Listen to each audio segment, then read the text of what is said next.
serious about the promise that he made to Abraham, and anybody that is trying to prevent that promise from happening, they will be cut off from the nation of Israel.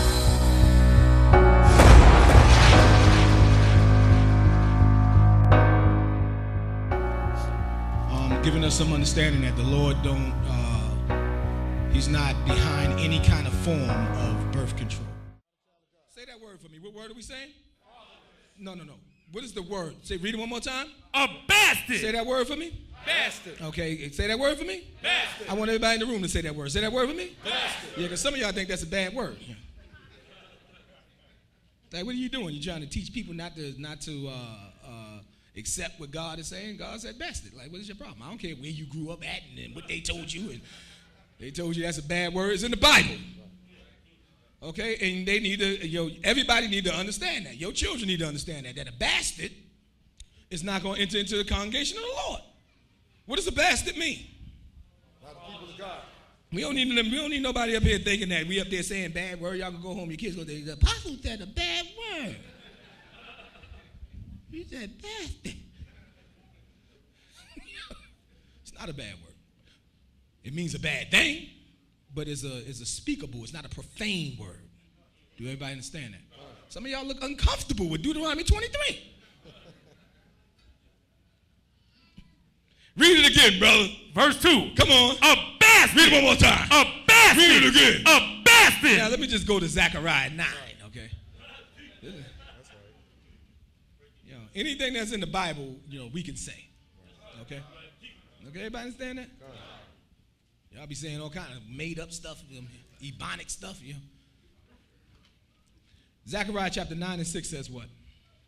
And a bastard. A what? A bastard. A what? A bastard. Yeah, this thing is so it wasn't a mistake. Yeah, somebody be like, well, they mistranslated this. They could have. A bastard, read on, shall dwell in Ashdod. Yeah, the Lord's talking about a city within the land of Israel, that there's going to be some people there where they're going to be bastards. Okay? Go back to Deuteronomy chapter 23. What is a bastard again? What's the meaning of a bastard? Not the children of God. What is the meaning of a bastard? Not the children of God. That means that you cannot, and this is going to be a problem now. People are going to get nervous now. That means, and when I say this, remember, I speak to the class, and I also speak to the masses. Okay, everybody understand that? So when I'm saying things, that don't necessarily mean that it's going to be within this room, okay? But when I say it, a lot of people are going to get nervous. Because a bastard is a child whose father cannot be verified. That's a person who you don't know who their father is. Got real quiet. Huh? Yep. Why is this important among the nation of Israel? This was important among the nation of Israel because, again, only Israelites was in that covenant. And if you couldn't prove that this child was an Israelite, the Lord didn't let that child stay among the nation. That's what you're going to read right here in Deuteronomy chapter 23. That child had to go. So this gave us a moral standard. It let women know that, I better know who my baby father is. Okay, let me put it in today's terminology. I better know who my baby daddy is. That was a focus. That was a mindset. They didn't go around doing immoral things where they couldn't prove who the father of their child was, because they knew that they would be expelled from the nation of Israel. Do everybody understand that? Is that an issue now? That's not an issue now. Okay, somebody that don't know who their father is, everybody ready to get up and leave. I got to get out of here. We know about the curses in Deuteronomy chapter 28.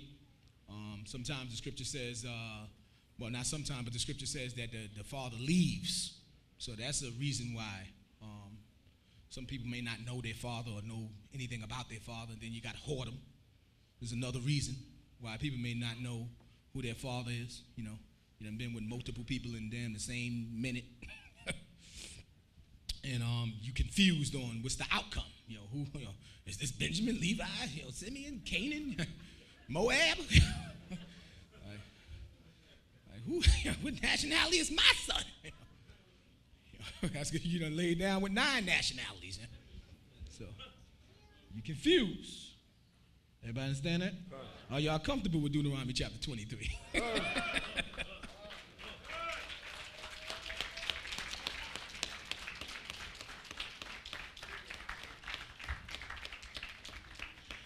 Read it again. A bastard shall not enter into the congregation of the Lord. Okay, so the reason why it's different now because what the Lord is going to do at the end is he's going to sift the house of Israel from among all nations. And he's the one that's going to be bringing Israelites back. And by his spirit, Israelites is going to be coming in. So the Lord said, don't strive about genealogy. Okay, so that's why that's not something that's in effect right now if a person don't know what tribe they belong to, or they don't know their father's side of the family, or they don't know who their father is. The Lord is going to handle all that. So you got to go by faith. If you believe the truth, if you're in the truth, then you got to believe that you're an Israelite, even if you're from another country. Okay? That don't mean that you're not an Israelite. Israelites are scattered all over this earth. Do everybody understand that? Everybody got that? We got people in the truth that's from other countries. We got people in the truth that's from Africa, that's from Ethiopia, and all that. Yeah, oh, yeah. See, brother prejudice is what? People from Ethiopia. You know, in the truth, devout, high ranks. Yep. How about that? Okay? So the Lord handles all that. Everybody understand that?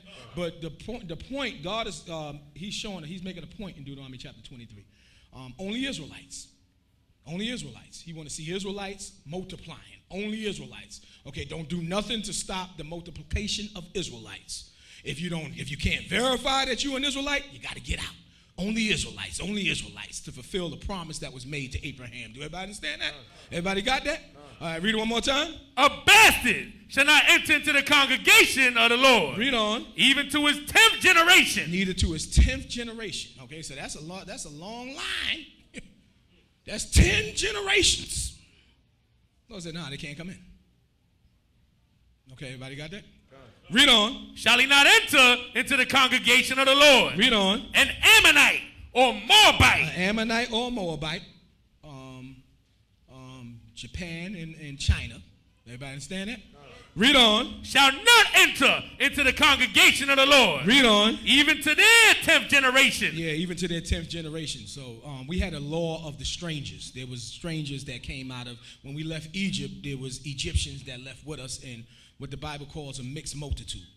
So there wasn't just Egyptians in Egypt. They didn't just have Israelites in slavery. They also had different nationalities that they was a superpower. So they had different nationalities that was in that country. And when we left the country, everybody wanted to leave with us because they seen that God was with us. The Egyptians wanted to leave with us, and all them other nationalities from the neighboring countries, they wanted to leave with us as well. So the Lord established a law on how to deal with the Gentiles that was among us. So now what he's saying is these Gentiles that was among us, Ammon and Moab, that law of the strangers didn't apply to them. Okay, he ain't want them among us at all. Okay, everybody understand that? Everybody got that? This is the law that the Lord is putting down. Read it one more time. An Ammonite Come on. or Moabite Come on. shall not enter into the congregation of the Lord. Read on. Even to their 10th generation. Read on. Shall they not enter into the congregation of the Lord forever. Yeah, forever. Even to their 10th generation. Because after 10th generations, you know it's over. Don't even try to get in. You know? If you got to wait 10 generations to come back into the truth, you ain't never getting back. Okay? Everybody understand that? So again, it was a blessing to be among the nation of Israel. What did God say? He said, anybody that bless us shall be blessed, right? And whoever curse us shall be cursed. Okay, so now that blessing, now that we getting established and we getting ready to come into our land, the Lord is establishing these laws, and he's making it known that, you know, who can be among us and who cannot be among us. Do everybody understand that? Read on. Verse 4. Come on. Because they met you not with bread and with water in the way. Read on. When you came forth out of Egypt. Read on. And because they hired against thee Balaam, the son of Beor of Pethor of Mesopotamia. Read on. To curse thee. To do what? Curse thee. To do what? Curse thee. Okay, and again, I just quoted it. What did the Lord say? Whoever curse us or try to curse us, they're going to be cursed. Everybody understand that? So, you know, all you that's into witchcraft in this day and age, okay, it ain't going to work. It ain't working. Okay, it's going to work. It's going to work on you. Okay, it ain't going to work on us. Or your husband or something. Let my husband stop doing unit work, you know. You done went to the brew house for some damn hot potion. Like,